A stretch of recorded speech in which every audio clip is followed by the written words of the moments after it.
Hello, and welcome to Hedgehog Storytime, where I read my weird original fiction. The following story is part of the Mayhem Cerebrum project, linked to the playlist in the description below. Yes, you have to read them all. No, that is not a request. I'm quite proud of the setup I did in the last episode, to specifically have Jack's name in the title of the episode, and then cut immediately to the Ripper, aka like Jack the Ripper, and then fuck with you all by saying, no, actually, he's not the Ripper. He's a different guy. He couldn't have been the Ripper. He's been in jail this whole time. Smile. I thought that was fun and clever, and I'm quite proud of myself for it. I hope it took you on a really mild roller coaster. All right, without further ado, here is Jack Acquires a New Coat, Part 2. Aberline had to breathe a sigh of relief. The coroner assigned to the body so far was an external doctor. The constabulary had very few actual doctors in the payroll, so often relied on outsourcing to outside help when it came to autopsies. This particular coroner had also gone over Jack's victims, but he didn't know who he actually was, so that was one less explanation she had to give. Technically, she didn't have access to any of the other corpses, but she didn't tell him that. They were acquainted, so he believed her when she said she was assigned to the case. Jack looked a little impressed to see her lie so effortlessly. She didn't introduce him, and the coroner didn't ask. Primarily, I'd like to ask about the condition of the bodies, she said, as the coroner browsed through his files.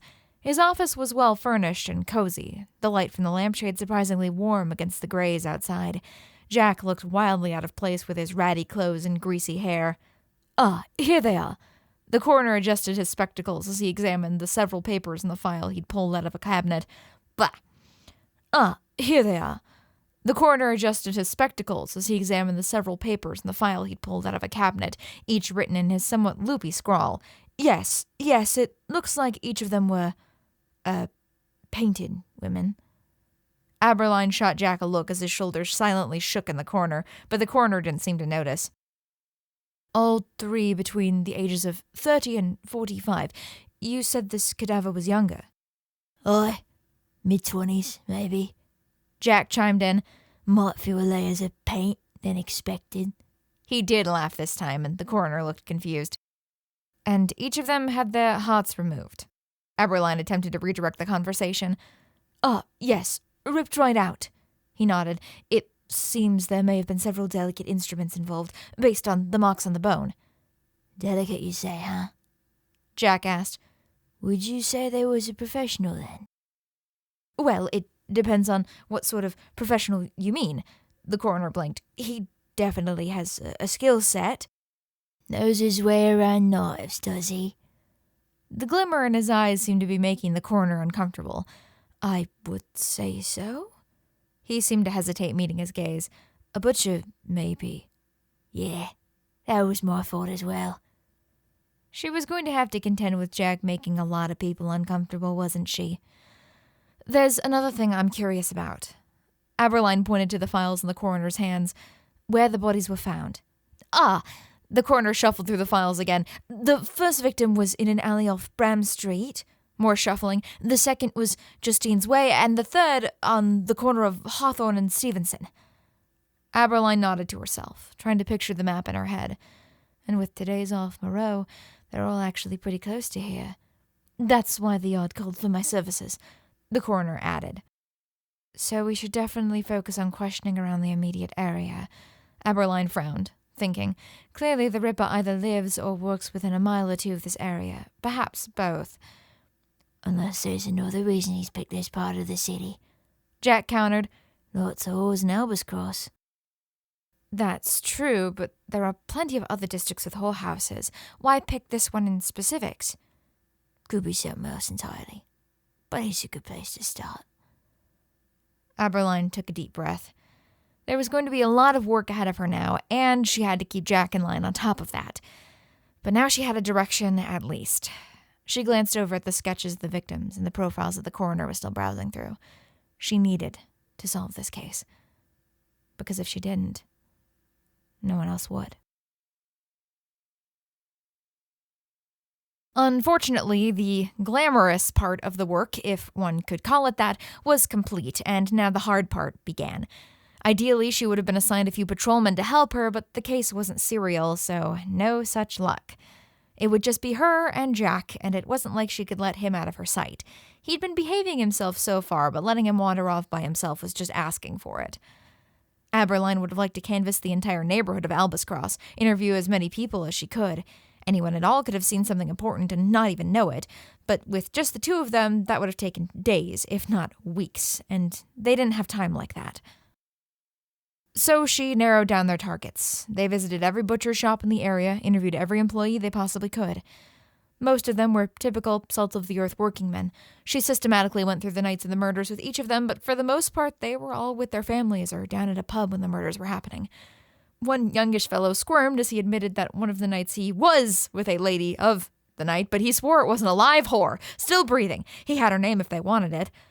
Aberline declined, but she was pretty sure she saw a piece of paper pass between him and Jack when she looked down to take some notes. They were missing a few individuals here and there, but their fellow butchers vouched for each and every one of them, claiming them to be men of fine moral character. In the end, they had not one man without alibi for at least one of the murders. It was not as if it was a terribly novel outcome. Any one of them could be lying, and they'd have to spend a lot of time corroborating those alibis. Legwork like this often took days to see any results. After that initial pass was done, Aberline elected to head to the cattle boats in the docks. The current assortment had been sitting there for the 2 weeks since the murders began, after all. The alibis of the men aboard were less concrete than those of the butchers. The city was large, and they knew very few people in it. They were also more reticent, more distrustful of her and the constabulary in general. Jack, on the other hand, had a much easier time. Maybe they just thought he was one of them. Luckily, he'd been listening to Aberline all day, so he knew basically what to ask. In the end, they had a list of a few people to question personally, but no strong suspicions. By this point, it was getting dark. The previous bodies had each had a few days between them, so Albuscross should have been safe for the evening. Aberline almost decided to call it a night and get a fresh start in the morning. "Throwing in the towel already?" Jack asked, a little amused, as they walked down the 2 quiet streets. His voice echoed against the brick and stone of the high buildings. "Don't want to take a patrol around first." "You just don't fancy going back to your cell." She almost found herself smiling a little. "It's fair, cop." He shrugged. "Still, this is right around the time for the Ripper strike, eh?" "Newest body was found this morning, remember? We've still got a day or two." "I won't be so sure about that." His words were caught by the cold, and Aberline had trouble reading his expression through the cloud they created. "Why not? The pattern's been well established." "Ah, but there's one thing you haven't considered." He stopped walking and leaned against a wall. "Repetition." "What do you mean?" He paused, squinting like he was really considering something. "It's like cigarettes." "Cigarettes?" "Aye." He nodded. "You know, when you first start in on them, you maybe have one in a down moment. Gives your hand something to do, right? But at some point, you start thinking one's nice and all. But you know what would be better? 2. She thought she might be seeing where he was going with all this. Then pretty soon one doesn't do it like it used to. You need the 2. Killing's the same way. The more you do it, the more you need to do it. And now that he's perfected his technique, he'll have to start upping the amount to feel the same." "So he has to kill more."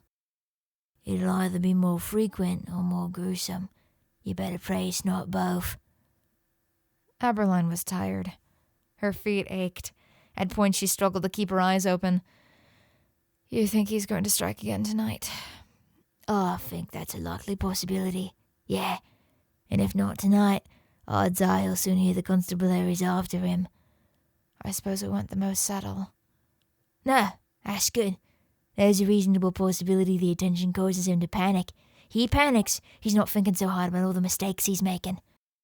"You're almost talking like we're baiting him." "That's the idea, love." "Even if more women are killed." "Well, if you don't like the idea of more painted ladies in red, then we better bloody well catch him, eh?" Aberline shook her head, trying to clear it. "You're right," she admitted.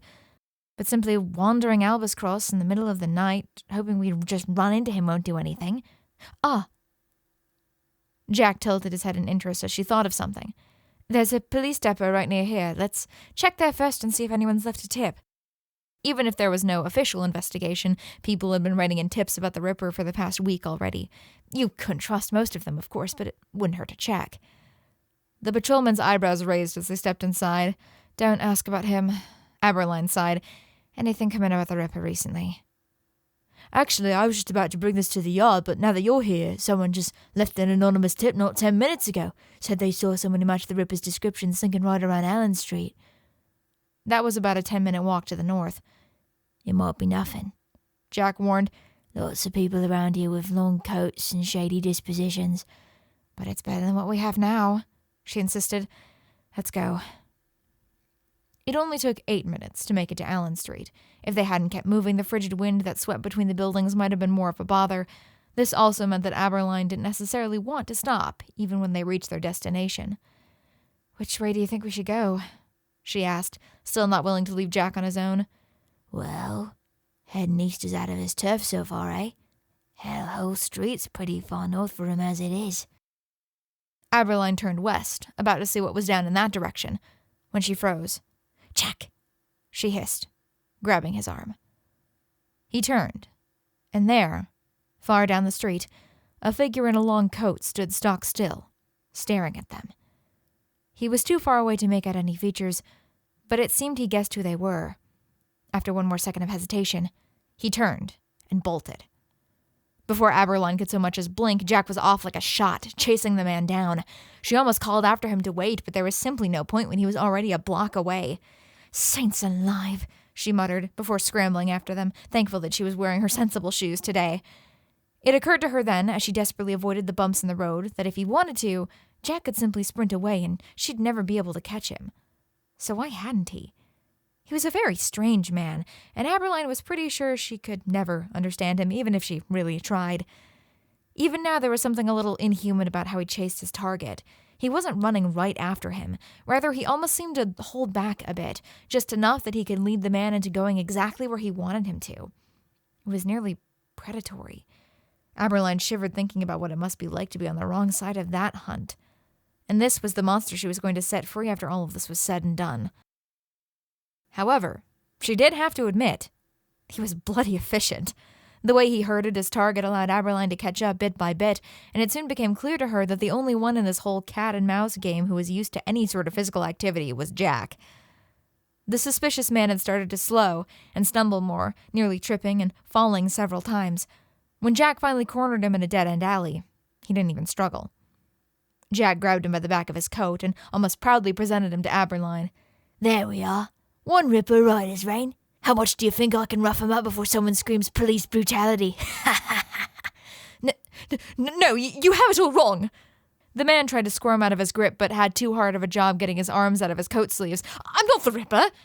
You know, that's exactly what the Ripper would say. Jack grinned unpleasantly, but Aberline frowned. Then why did you run?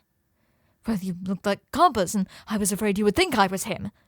The man seemed very uncomfortable with how close Jack's face was. He's supposed to be around here tonight, after all. How did you know that? If I can just get into my coat pocket for a second, I can show you. Aberline hesitated, but motioned for Jack to let him go.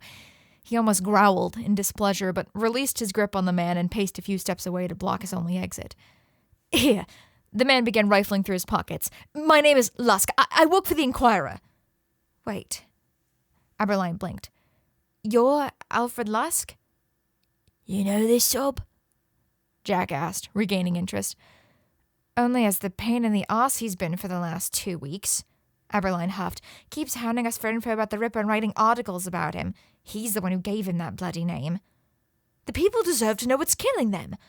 Lusk straightened his collar, trying to regain a bit of dignity. The Inquirer? Jack asked. Ain't that the rag with all the penny dreadfuls in it? Sure, you're telling the people what's killing them and making a quick pound at the same time, eh? Jack smiled. Bet they gave you a nice fat bonus for such a smashing moniker. I'm rather proud of it myself. We're getting sidetracked. Aberline ignored him. Why are you out here in the middle of the night? Right, as I was saying, the office received this letter just a matter of hours ago. He resumed the search through his rather worn coat. Son of a... here it is. He presented to her a slightly creased envelope, which she accepted and opened. Inside was a single page, on which all that was written was, "Those whores didn't deserve their hearts, so I took them. I'll strike again tonight, maybe to the north this time. And I like the name." The handwriting was very dramatic and loopy, and it was signed simply by the Ripper. Looks like that tip-off was just about this minge kisser. Jack looked nearly angry. "But it led us to the right place." Eberline tried to redirect his mood. "The Ripper's letter said he was coming here." Why in the bloody fuck would he tell anyone where he's headed? Lusk cut in. "There was a lot of debate around the office whether the letter was fake or not. We've been receiving a lot of them." "Then this has just been a waste of time." Eberline sighed heavily. But Jack's eyes narrowed. I think it's worse than that. "What do you mean?" It's all a bit convenient, isn't it? He leaned back on a nearby wall. We receive a tip that the Ripper's been spotted up this way, only to run into someone else who'd been specifically sent here by, allegedly, at least, the Ripper himself. Her eyes widened. "You don't mean..." Eberline, I think we've been had. She sent Lusk home, but warned him that there would be no more funny business about tracking down the Ripper. Then they hurried back to the closest depot. They didn't even need to ask the patrolman on duty if something had happened. His face was white as a sheet. "Down on Usher," he could barely get out. "There are 2. Just as he said, Eberline and Jack hurried back to the south to find that the Ripper had struck not once, but twice. The bodies were about half a mile apart. The first one they saw, Jack commented, was very recent. Still a bit warm, I reckon. And had all the hallmarks of a typical Ripper killing. Jack noted that while the cuts were still very neat, they were a bit more jagged than the others. Like I said, Jack muttered. He's escalating. This kill was not as methodical as the previous. He noted a couple of fresh bruises. The second body was odd. Eberline wasn't even sure it was the Ripper's work at all. The body was almost untouched, heart still very much intact. Nah, this is still him, Jack insisted. Throat slit same as the others. But if he's escalating, as you say, then why did he not finish? This body ain't as warm as the other. I think this one was first, and that he was interrupted. Eberline questioned the old, toothless woman who found the body, and indeed, she claimed she saw someone fleeing the scene seconds before she stumbled upon the corpse. So he distracts us, Eberline reviewed. Goes for a victim, gets interrupted. But he hasn't got what he set out for. Right, the heart. So he goes for a second victim, and this time finishes the job. She found herself once again on the verge of vomiting. This was her fault. If she hadn't been led astray, 2 women might still be alive tonight. Something don't quite feel right. Jack frowned, unaware of her internal turmoil. In fact, he looked entirely too put together for someone who'd just been fist deep in a corpse not a minute ago. He's panicking, just like I thought he would. That's why he buggered it up, and probably why he tried so hard to keep us out of the way. So what's the problem? Well, I figured it'd take a day or 2 for word to get round that we was investigating. But somehow, the bloke knew within a matter of hours. He could have been someone we interviewed. We haven't corroborated any alibis yet. Maybe. Jack stared off into the middle distance. Where's that letter? Want to see it again for a mo. She shrugged and handed it to him. He snatched it away, examining it intently for a moment, then looked upwards as if trying to recall something specific. Soon, a grin started spreading over his features. Son of a bitch, he muttered, before turning back to her. Eberline. He sounded almost giddy. I think I know who the Ripper is.